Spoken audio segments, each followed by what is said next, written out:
روزے کا ایک جسمانی فائدہ بھی ہے، روزہ رکھنے والوں کو اللہ ایک جسمانی فائدہ بھی عطا کرتے ہیں۔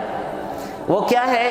آپ نے سنا ہوگا کہ جاپان کے ایک ڈاکٹر کو نوبل پرائز دیا گیا، کس وجہ سے؟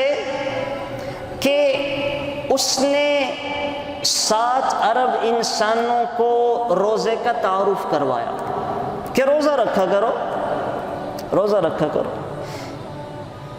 روزے کی حکمت اس نے پیش کر دی، روزے کے جو سائنٹیفک اور جسمانی نتائج نکلتے ہیں وہ اس نے ذکر کیے۔ اس روزے کا فائدہ جسمانی ذکر کرنے پر اس ڈاکٹر کو نوبل پرائز، دنیا کا سب سے بڑا انعام ملا۔ جب اس سے سوال کیا گیا کہ آپ نے کیا تھیوری پیش کی جو آپ کو دنیا کا سب سے بڑا انعام دیا گیا، تو کہنے لگا کہ میں نے کینسر کا حل دریافت کر لیا۔ کینسر کا علاج کیسے دریافت کیا؟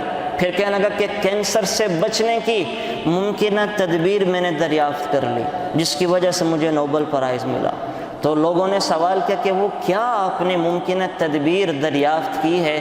کہنے لگا کہ جو لوگ بھوک برداشت کرتے ہیں، بھوکا رہتے ہیں 8 سے 9 گھنٹے، تو بھوکا رہنے کی وجہ سے انسان کے جسم کی جو بھوک ہے وہ ان جراثیم کو کھا جاتی ہے جن جراثیموں کی وجہ سے انسان کینسر کا مریض بنتا ہے۔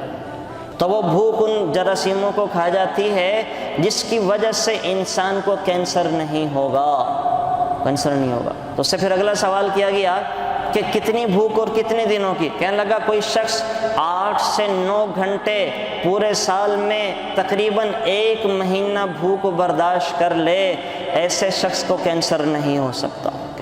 تو قربان جائیں اللہ تعالیٰ کی ذات پر کہ اللہ تعالیٰ نے تو ہمیں 1 مہینے کے روزے پہلے سے عطا کیے ہوئے، 8 سے 9 مہینے کی بھوک اور پورا مہینہ مسلسل روزے، تو ایک جسمانی فائدہ انشاءاللہ روزہ رکھنے سے یہ ملے گا کہ روزہ رکھنے والوں کو اللہ تعالیٰ کینسر کی بیماری نہیں لگنے دیں گے، اللہ تعالیٰ کینسر کی بیماری سے حفاظت فرمائیں گے۔ تو جو 2 چیزیں میں نے ذکر کی ہیں کہ روزے سے مقصد تقویٰ کا حصول ہے، اور جسمانی تو بہت سارے فوائد ہیں، تو گزارش یہ ہے کہ روزوں کو اس کے تمام وہ اغراض و مقاصد کے ساتھ، تمام تر صفات اور خوبیوں کے ساتھ رکھنے کی کوشش کریں۔ اللہ تعالیٰ مجھے آپ کو روزوں کے تمام مقاصد اور نتائج سے بہرور فرمائے۔ Thanks for watching.